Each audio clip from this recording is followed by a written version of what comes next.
Salam semuanya, selamat pagi dokter dan teman-teman. Perkenalkan, saya Made Cindy Astri Pratiwi dengan NIM 2002612050 dan saya merupakan dokter muda di Departemen Anestesi dan Terapi Intensif FK Unmul RSUP Sangga Denpasar, yang mana pada kesempatan kali ini saya akan membahas mengenai manajemen nyeri.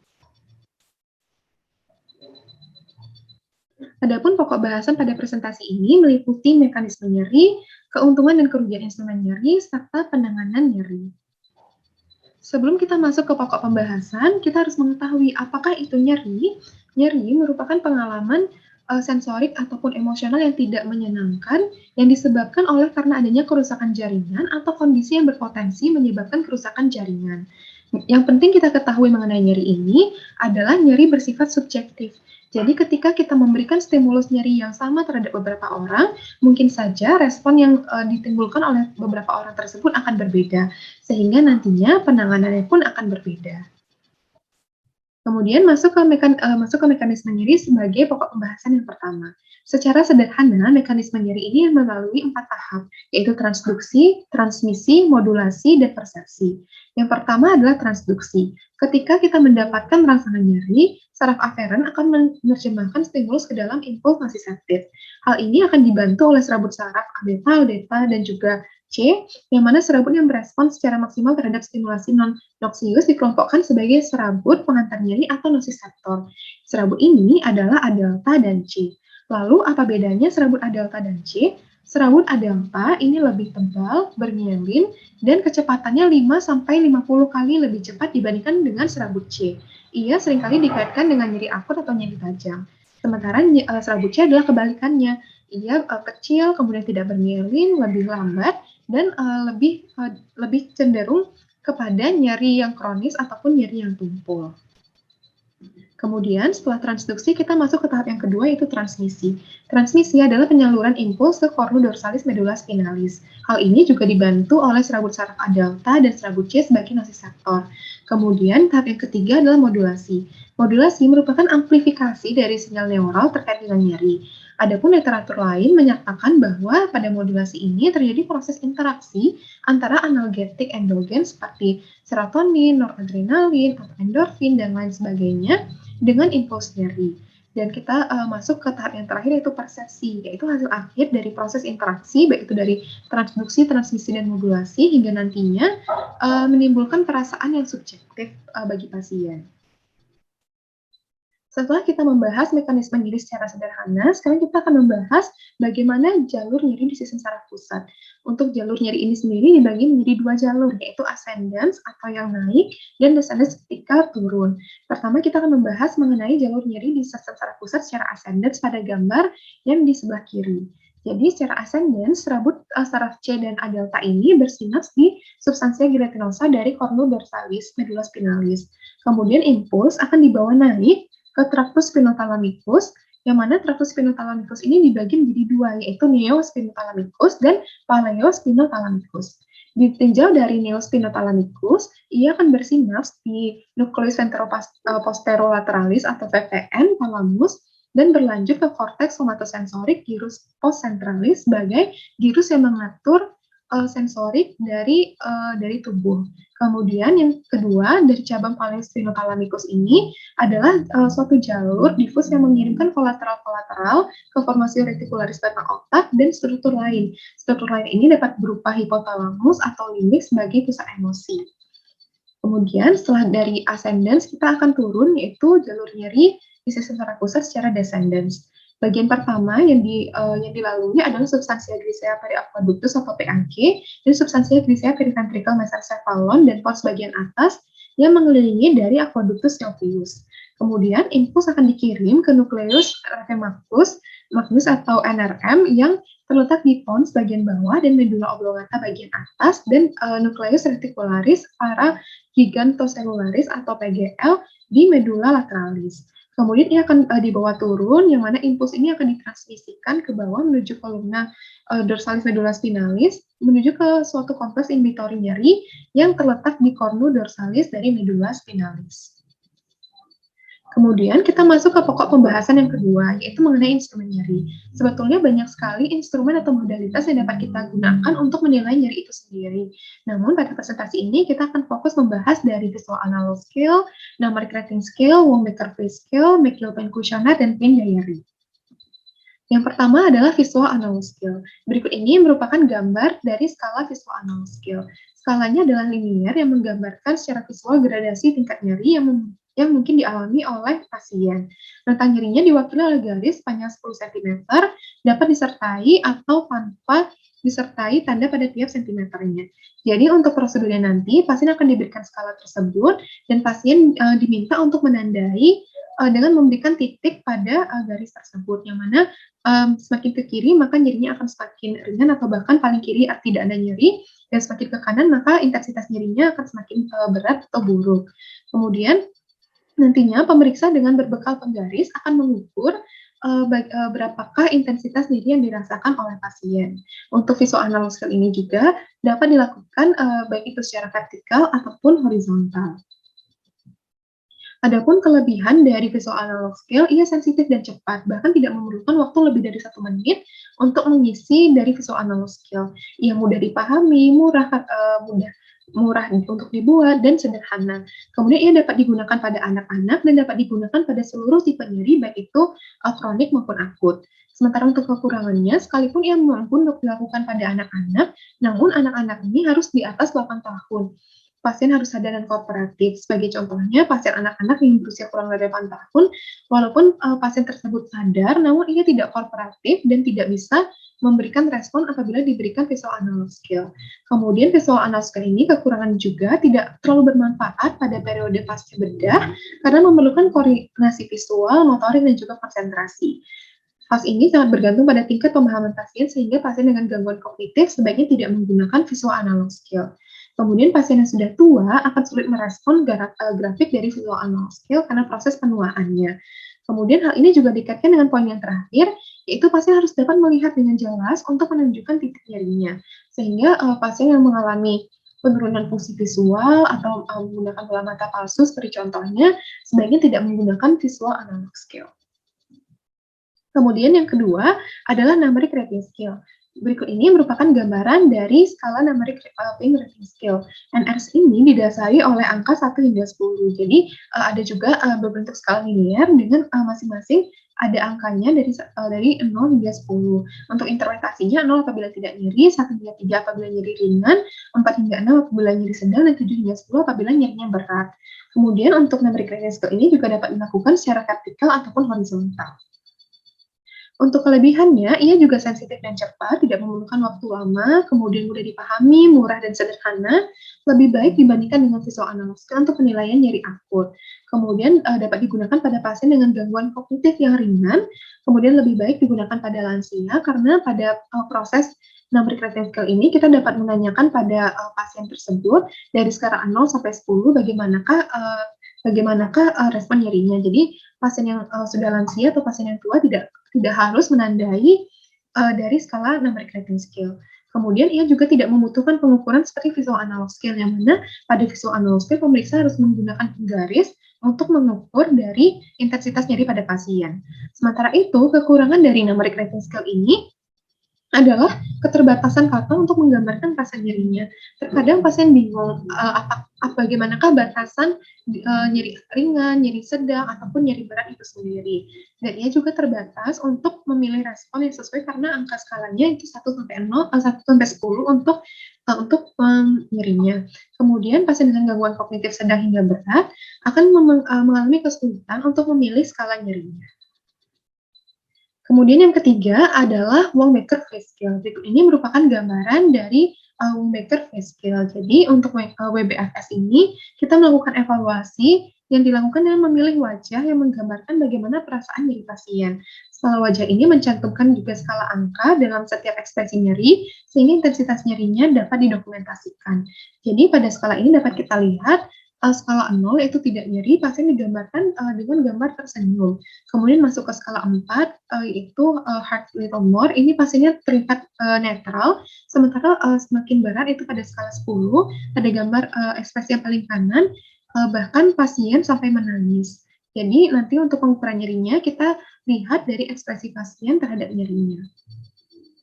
Untuk kelebihannya, ia mudah dan cepat dilakukan karena hanya melihat ekspresi dari wajah pasien. Ia bisa dilakukan tanpa menanyakan keluhan pasien sebelumnya dan dapat dilakukan pada anak-anak yang lebih dari 3 tahun. Kemudian baik untuk pasien yang tidak akan menghubungkan skala intensitas nyerinya dalam bentuk angka dan bisa dilakukan pada pasien yang sudah mengalami gangguan kognitif. Namun untuk kekurangannya, terkadang anak kecil cenderung menunjukkan skala wajah nyeri yang ekstrim. Kemudian pada anak sering dibingungkan dengan ekspresinya, apakah ini mengarah ke menangis, sangat sedih, atau bahkan tersenyum.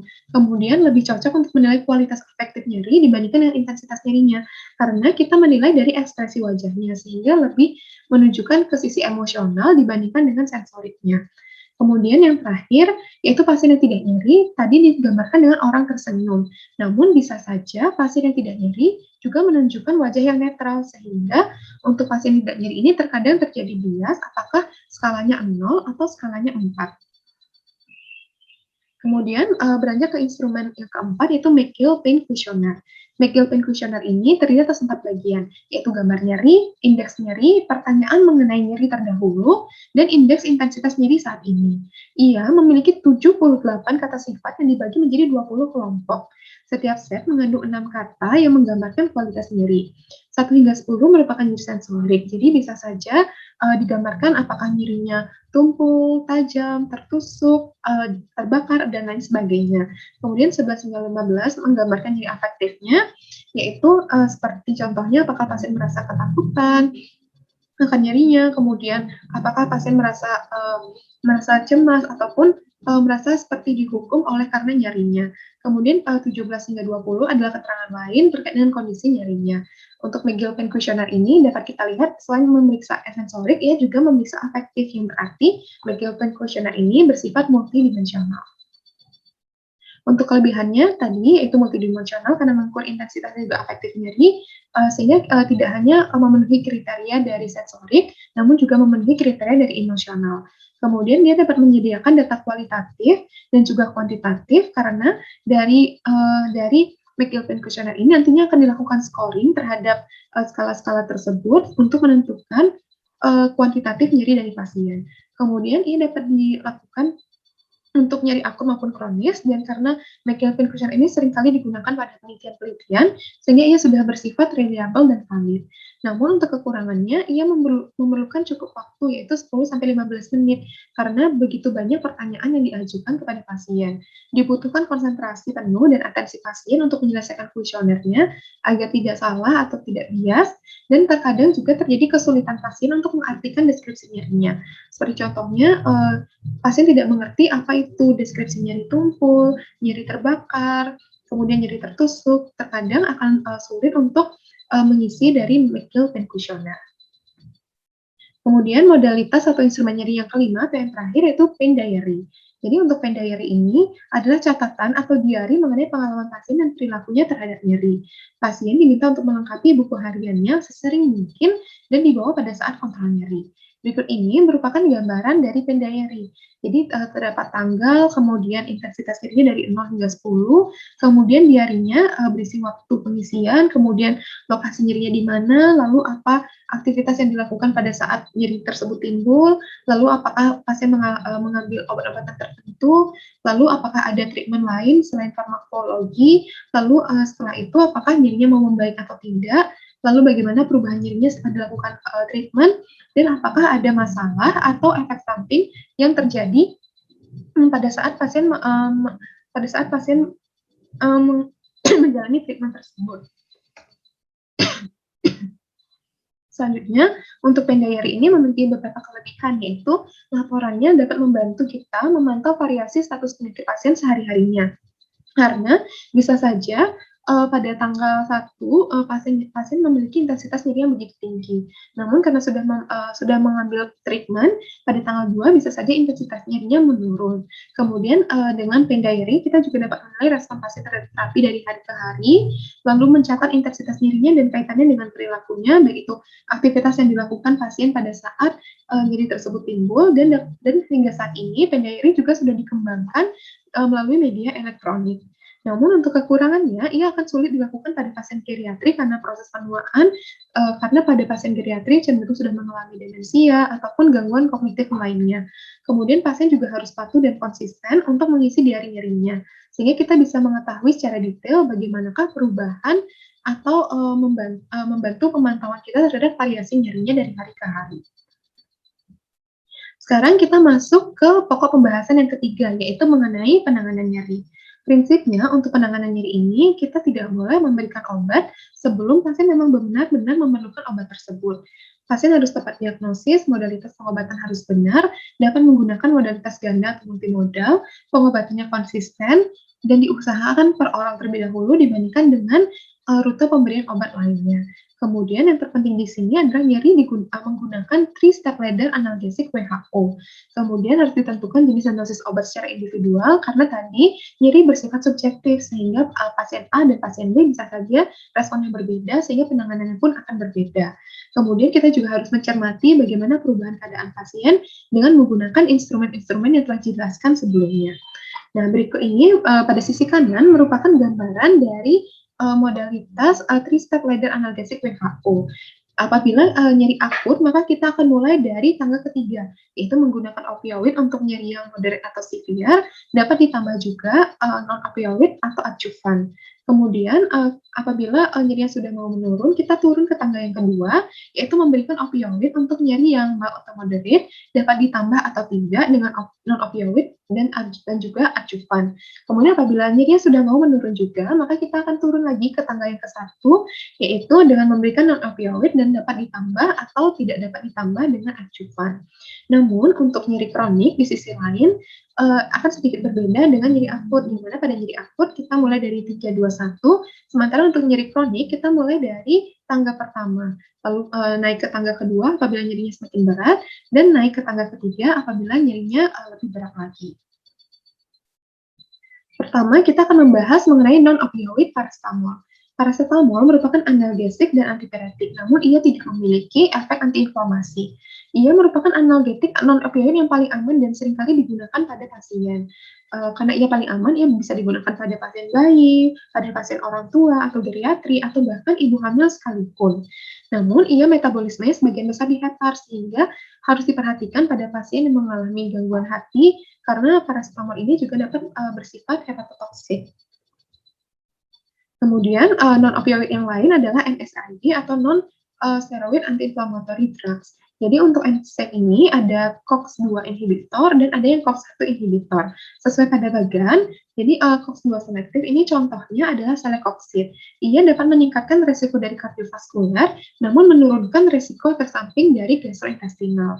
Sementara itu di bagian tengah-tengah ada juga semi-selektif, yaitu seperti contohnya meloxicam, diclofenac, etodola, indomethacin, piroxicam, nabumeton, dan solunda.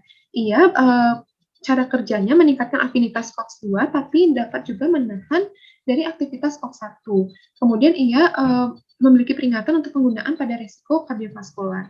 Sementara itu, NSAID yang non-selektif terhadap COX-2, ini contohnya ibuprofen dan juga naproxen. Berkebalikan dengan celecoxib, ia akan menurunkan risiko kardiovaskular, namun ia bisa meningkatkan risiko dari gastrointestinal. Kemudian ada juga aspirin sebagai NSAID non-selektif irreversible yang merupakan kardioprotektif pada dosis rendah, namun ini juga dapat meningkatkan risiko efek samping dari gastrointestinal. Jadi semakin ke kiri, risiko kardiovaskularnya akan semakin tinggi, namun apabila semakin ke kanan, maka risiko gastrointestinal yang akan semakin tinggi. Baik, berikut ini merupakan dosis yang diberikan dan juga precaution dari masing-masing non-opioid. Dapat dilihat pada tabel sebagai berikut.